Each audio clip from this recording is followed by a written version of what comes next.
Assalamualaikum teman-teman, bagaimana kabar kalian? Selamat datang di Narasi.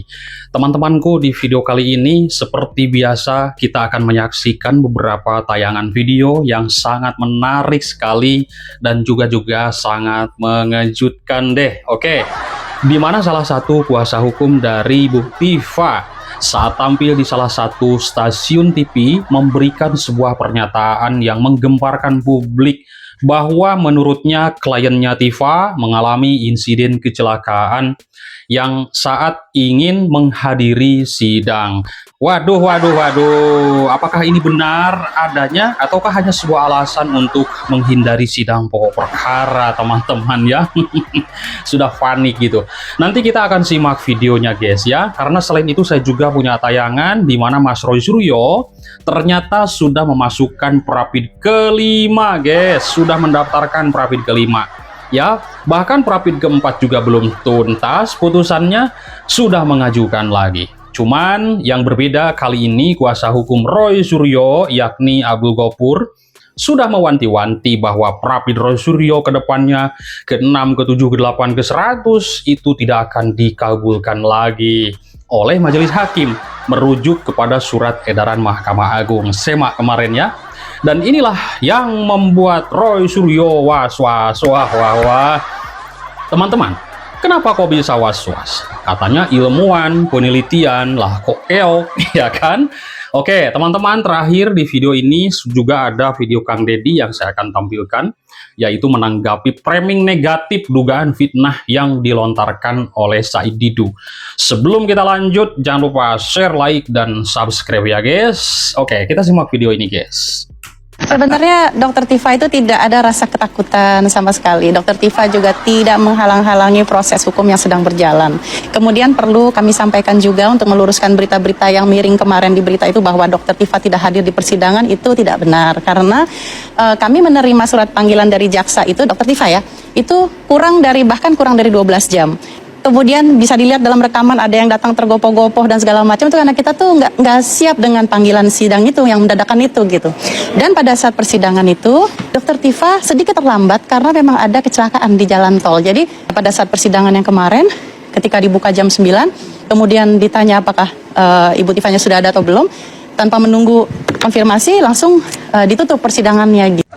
Wah, di dalam video tadi ini kurang jelas daripada penjelasan pengacara Bu Tifa. Saya melihatnya seperti itu. Bagaimana teman-teman? Oke. Wow, katanya sih kecelakaan teman-teman. Benarkah begitu? Ini kecelakaan, apa benar atau tidak? Apakah kecelakaan mobil atau apa?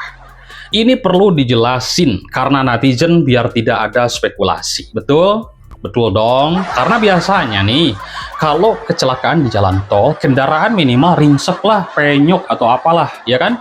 Masa dia tidak menjelaskan ke bengkel gitu, kok langsung menjelaskan ke pengadilan? Kan nggak masuk akal teman-teman, nggak sinkron, ya kan? Dan juga di lain waktu kita sudah melihat Bu Tifa diwawancarai oleh para awak media beserta para YouTuber di sana, ya pendukung daripada Bu Tifa, bahwa Bu Tifa ini tidak pernah mengungkapkan kalau dia kecelakaan. Malah dia mengatakan bahwa ketika sidang itu terjadi dia ada di lokasi. Namun hakim langsung menghentikan sidangnya. Karena mungkin menghargai pasal ataupun undang-undang atau apa gitulah menurut dia ya. Nah ini kan nggak sinkron guys kalau saya menyikapi pernyataan kuasa hukumnya ya. Kuasa hukum dia bilang dia terlambat karena kecelakaan. Tapi Bu Tifa bilang dia ada di lokasi sidang. Loh, makin pusing memang. Yang mana yang harus kita percayai? Walaupun dua-duanya saya tidak percaya. Dan tidak patut kita percayai seorang ilmuwan ini yang tidak mau sidang ke pokok perkara. Kalau sudah yakin 99,9% atau 100% menurut Tifa, langsunglah tidak ada berobat-prapid kan begitu. Langsung ke pokok perkara. Nggak ada masalah ya, artinya gini, kita ini kalau maju itu kan kita berjuang ya, dalam perang saja kan Rasulullah SAW kan ada perang Uhud, ada perang Badar, ada kali satu perang menang, ada satu kali perang kalah, itulah perjuangan. Sebagaimana Allah juga sampaikan hidup ini permainan dan senda gurau belaka, jadi biasa saja. Intinya apa? Pada saat kita sedang melakukan pengajuan prapit, ya ini kita berjuang, kita berikhtiar, ya, dan sambil berdoa. Apapun yang terjadi itu kehendak Allah Subhanahu Wa Taala. Yang ada kita manusia kita siapkan dengan sangat maksimal untuk ikhtiar berikutnya. Kasihan Bu, kasihan dibayar berapa sih Bu? Dibayar berapa sih Bu? Kasihan Bu. Mana ijazahmu, weh? Besok nggak punya ijazah nggak boleh masuk. Tidak punya ijazah. Kalian tunjukkan ijazah aja, junjunganmu. Nggak usah datang-datang ke sini. Mana Jokowi yang katanya mau bawa ijazah SD, SMP, SMA, kampus, kuliah, UGM? Mana buktinya? Nggak berani ya? Dasar pengecut. Dia bukan budak, dia bukan kacu. Dia harus hadir di sini untuk memberi teladan bagi bangsa Indonesia. Karena ini bagian dari para perjalanan sejarah bangsa. Rakyat ini tidak akan buat apa-apa, tak mungkin kau dibunuh. Tetapi kau harus memberi teladan, memberi yang sebenar-benarnya, keterangan benar-benar. Asli atau tidak, ada atau tidak ijazah itu. Karena kau hidup, makan dan minum dari rakyat Indonesia, dari pajak rakyat Indonesia. Kau juga berkewajiban untuk memberikan syarat-syarat yang disyaratkan oleh undang-undang sebagai syarat untuk memaku jabatan publik di Republik ini. Kewajiban saudara untuk menunjukkan ijazah, menunjukkan syarat-syarat. Kau bukan kacu, kau bukan budak, harus beri teladan. Jadi saya tambahkan sekali lagi ya bahwa supaya seluruh media dan masyarakat Indonesia memahami betul ya langkah-langkah yang dilakukan oleh saya dan tim pembela Dr. Tifa ya, tim advokat saya, bahwa memang dari awal kami sudah mempersiapkan untuk sidang pokok perkara. Tapi mengapa kami kemudian mengajukan pra peradilan? Karena memang ada sesuatu yang dibelokkan. Sekali lagi ada sesuatu prosedur hukum yang dibelokkan ya, karena jelas amar putusan tidak ada pada pasal 75 ayat 4, tapi ternyata ada. Dan kalau teman-teman memperhatikan dengan seksama, hakim ketika memutuskan bahwa pengajuan pra peradilan kami itu tidak diterima, itu bukan dari sisi itunya, tetapi dari sisi administratifnya. Kami dinyatakan terlambat, itu aja. Jadi bukan pada sisi kami ingin membenarkan itu. Maka sekali lagi perjuangan saya ini bukan soal perjuangan saya pribadi, tapi perjuangan menegakkan keadilan dan kebenaran. Karena bagi kami pasal 75 ayat 4 yang digunakan itu yang tidak sesuai dengan amar putusan itu menggantung dan perlu sekali ada peninjauan dari sisi hukum. Waduh, santailah Bu Tifa, nggak usah perlu tegang-tegang gitu ngomongnya ya.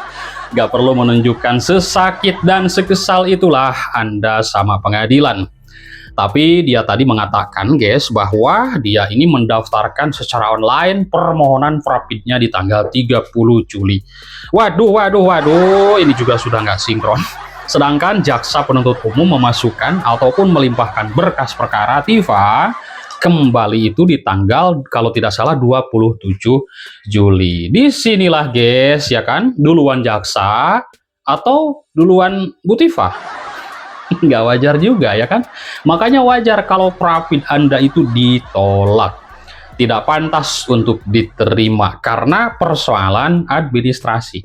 Ya wajar karena di tanggal beberapa itu kan sudah muncul jadwal sidang pokok perkaranya Bu Tifa. Kok baru dia prapid ya kan. Inilah mungkin guys begini ya, saya juga kan membaca komentar dari kalian. Wah, ini kayaknya Bu Tifa ini untuk menunda sidang pokok perkara. Grup keledug gini ya. Waduh. Dan lagi nih, saya sudah melihat juga nih Bang Al-Katiri ya.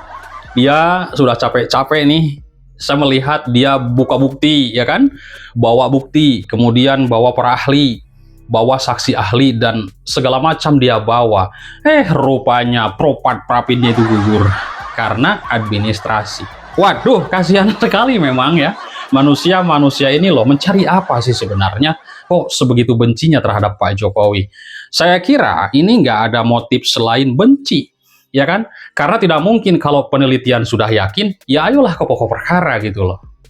Ya, menurut saya ini harus segera ada aksi, perlu ada koreksi. Ini DPR harus bersuara loh. Iya, ini Komisi 3 DPR harus memberikan mahkamah ditabrak ini. Ya. Ini DPR dilampaui batas kewenangannya ini. Dan contoh, SEMA mengatur. Begitu diregistrasi perkara pidana, boleh dimohonkan pra peradilan. Ya, boleh ya? Boleh. dibuat yang ketiga oleh Mahkamah Agung. Iya, ini itu norma apa ini kan ini dibuat boleh didaftarkan, boleh diregistrasi, tapi tapi hasilnya adalah sudah ditentukan. Ya. Artinya Mahkamah Agung sudah menentukan hasil dari pra peradilan. Loh, orang peradilan kan harus melakukan pembuktian. Iya. Buat apa orang dikasih hak masuk ke pra peradilan tapi kalau menurut cinta kepada Rangga nih jahat banget. Jahat banget ini ya. Iyalah, kok bisa hakim-hakim yang pintar-pintar itu kemudian kayak dicokok hidungnya aja nih ya. Ayo putusin ini. Mas Roy, saya nggak habis pikir Mahkamah Agung hanya dalam beberapa hari bisa menghancurkan perjuangan 60 tahun bangsa Indonesia punya kekuatan pidana nasional yang luar biasa. Itu. 60 tahun loh bangsa Indonesia berjuang. Ini Mahkamah Agung mengembalikan rezim pra peradilan kepada KUHP yang lama. Ya. Jadi kita kembali lagi kepada suasana hukum pidana yang lama yang sudah kita tinggalkan. Ya. Pasalnya apa? Di pasal 82 ayat 1 huruf D. Ya. Ya, Undang-Undang Nomor 8 tahun 1981. Oke. Persis bunyinya seperti saya. Oh iya, persis ya. Lagi, Mahkamah Agung membunuh apa yang menjadi cita-cita para pembuat undang-undang, DPR dan kemudian pemerintah. Loh, Mahkamah Agung membuat norma ini dari mana datangnya? Jadi udah menyimpang ya. Loh, ini merusak hukum acara pidana kita. Ini sebenarnya juga nabrak pointer A di atas ya kan. Coba baca lagi pointer ketiga. Yang pointer ketiga ini yang paling lucu bang. Terhadap permohonan lama yang dipakai. Terhadap permohonan peradilan yang diajukan setelah pokok perkara dilimpahkan, maka permohonan peradilan tetap diregistrasi. Ini aneh. Mahkamah Agung bermain kamuflase hukum. Iya. Jadi seolah-olah diregistrasi, masih ditampung. Iya. Kalau dulu nggak ditampung lagi karena langsung dinyatakan. Itu lebih tegas malah. Nah, ini justru lebih berbahaya. Iya. Karena membunuh orang secara pelan-pelan. Iya, diregistrasi. Demi Indonesia, ini teruskan sajalah. Terusin aja ini di Terusin apa, Bang? pengadilannya, proses hukumnya, supaya ujungnya jelas pasti. Dan saya rasa Pak Jokowinya juga clear gitu, ini jasa dia asli atau tidak.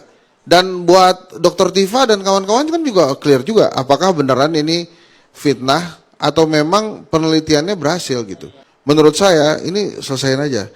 Percepat itu prosesnya, biar dibawa ke persidangan. Di situ nanti akan terlihat mana yang benar, yang membuktikan apakah ijazah itu palsu apa asli.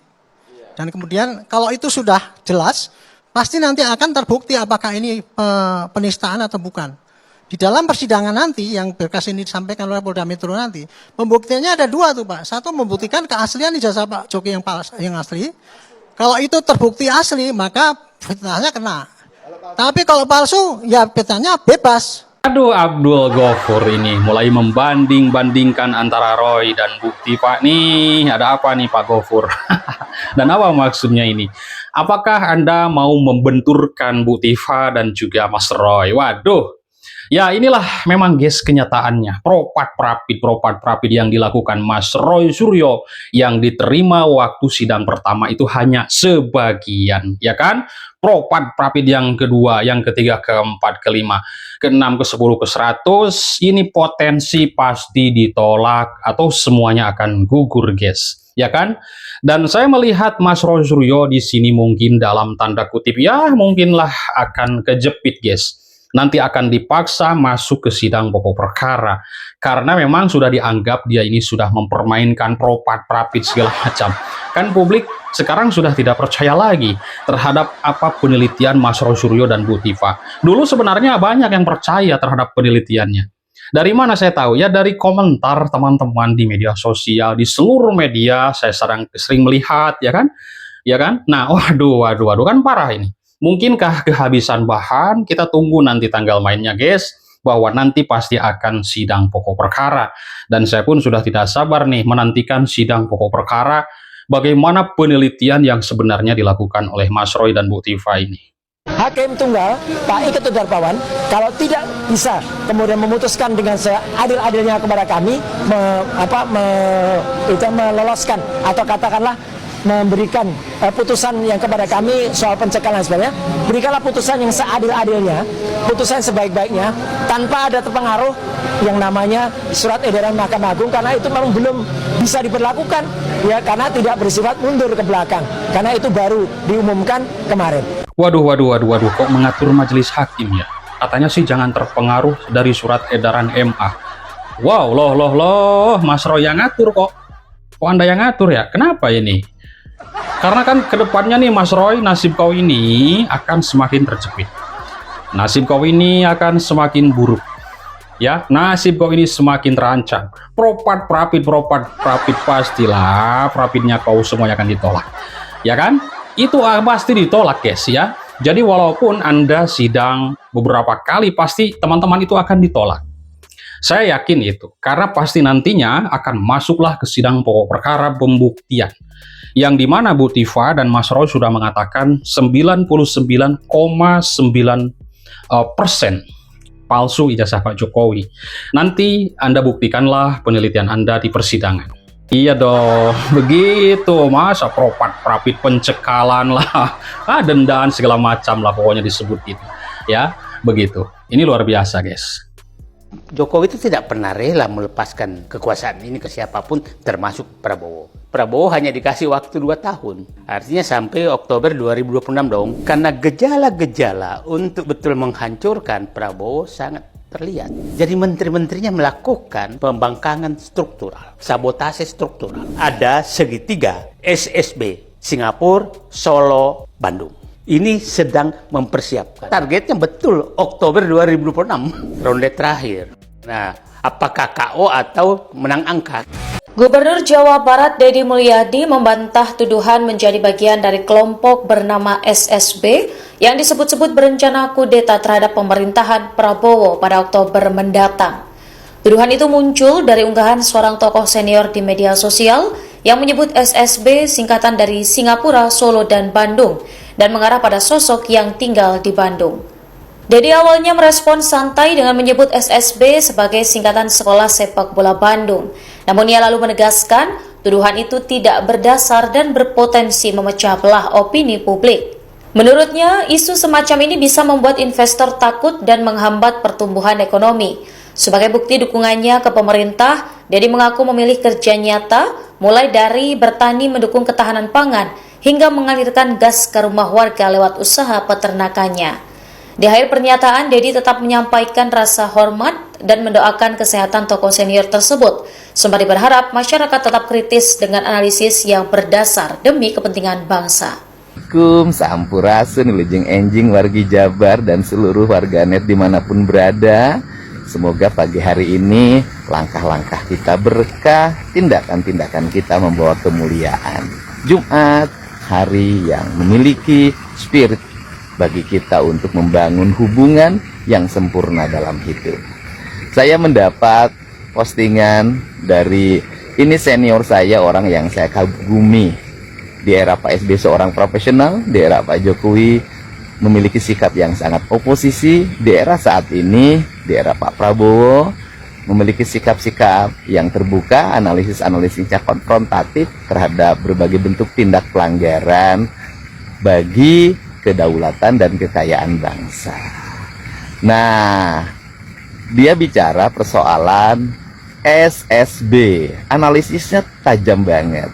Dia melihat saya itu masuk dalam kelompoknya SSB. Ini hebat analisisnya.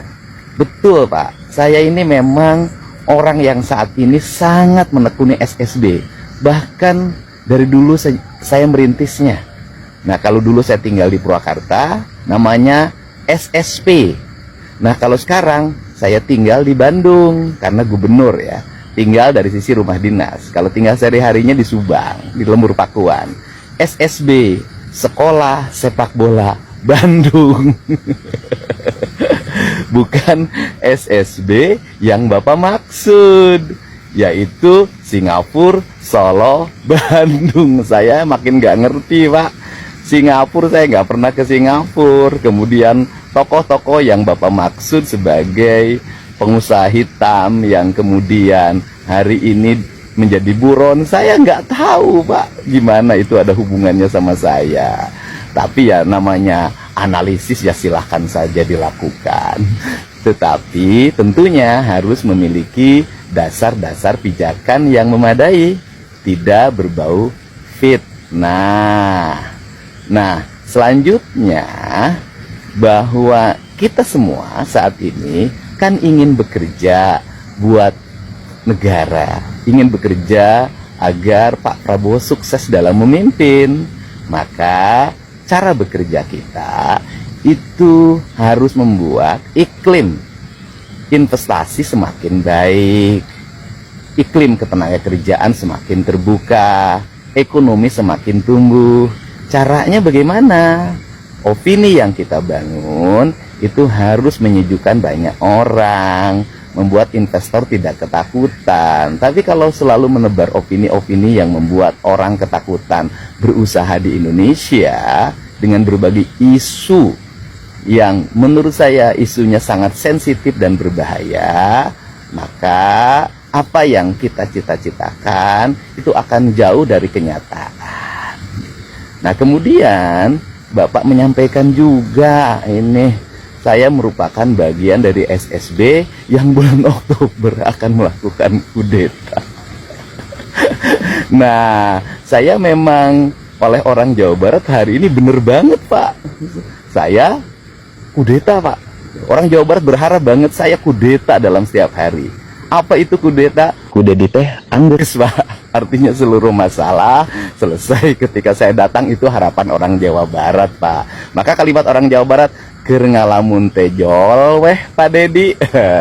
Untuk itu saya ucapkan terima kasih ya buat Bapak. Saya tetap menghormati Bapak dari sisi pendapat, tetapi saya punya hak untuk menyampaikan pada Bapak bahwa apa yang Bapak sampaikan itu tidak memiliki dasar pijakan yang sangat kuat dan cenderung memecah belah.